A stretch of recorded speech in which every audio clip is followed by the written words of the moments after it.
Now we'll discuss the third point, that is the virtues of Arafah. Allah subhanahu wa ta'ala takes a promise in Surah Buruj, chapter number 85, verse number 3. Allah says, وَشَاهِدُونَ وَمَشْهُودٍ. In Surah Buruj, chapter number 85, verse number 3, Allah is taking a promise by the witnessing day, referring to Friday, and by the witnessed day, referring to Yawm al-Arafah.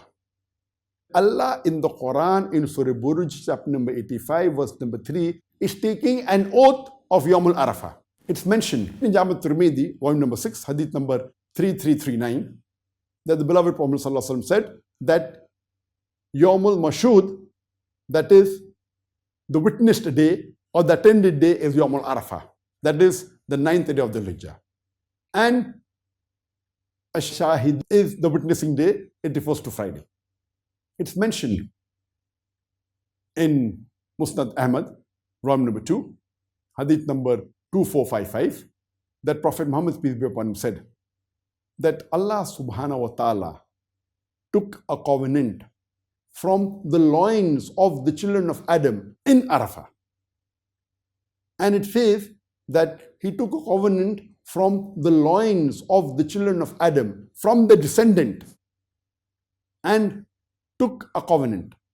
And he bought them from the loins and scattered them like ants on the fields of Arafah. And then is quoted the verse of the Quran of Surah Arafah, chapter number 7, verse number 172, where it says that Allah subhanahu wa ta'ala took a covenant from the loins of children of Adam, from the descendants, and asked them, "Am I not your Lord?" And they replied, "Yes, we testify you are our Lord."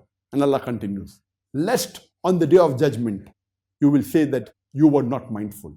That means Allah subhanahu wa ta'ala took a covenant from all the children of Adam, from the loins, from all the human beings, that am I not your Lord? And all of them testified, "Yes, you are our Lord."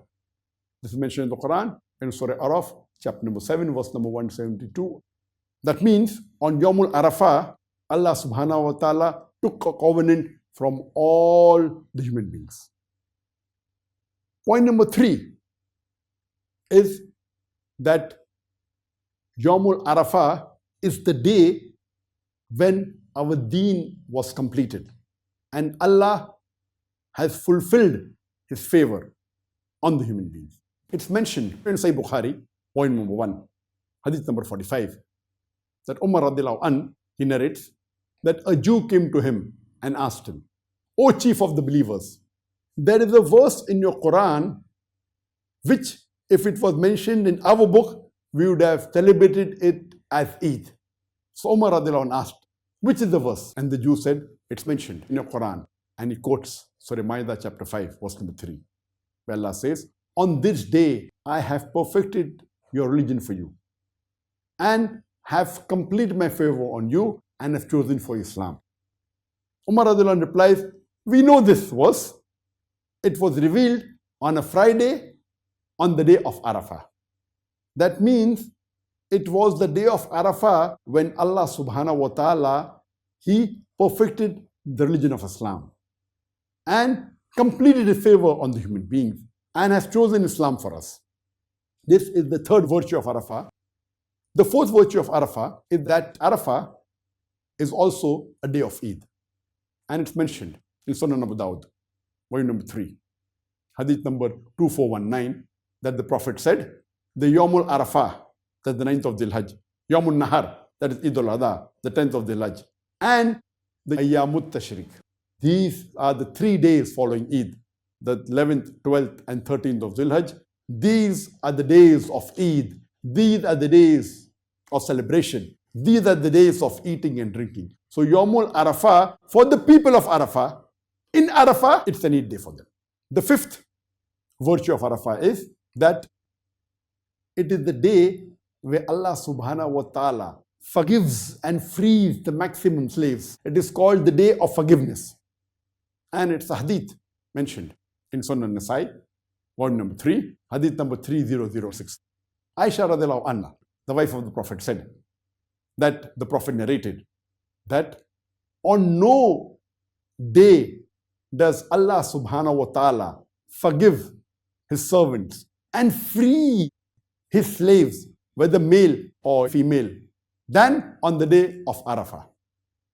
And he comes close to the angels and he boasts to them about them and says, what do they want?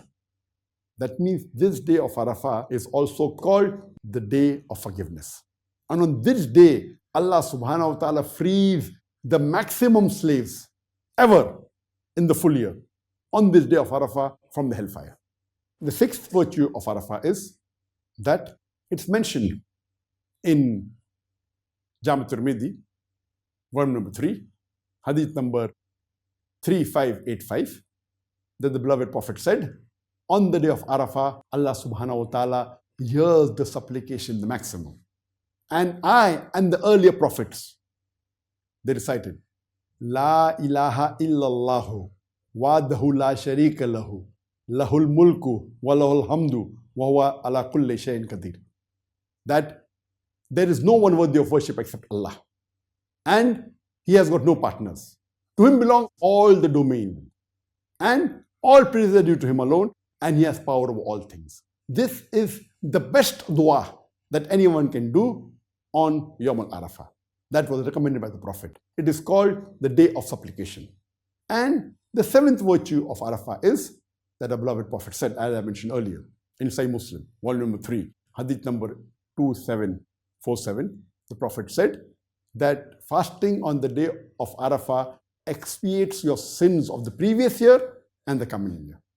And the same information is repeated in Ibn Majah, volume number 2, hadith number 1730, where the Prophet said that anyone who fasts on Yawm al-Arafah, his sins of the previous year and the next year are expiated.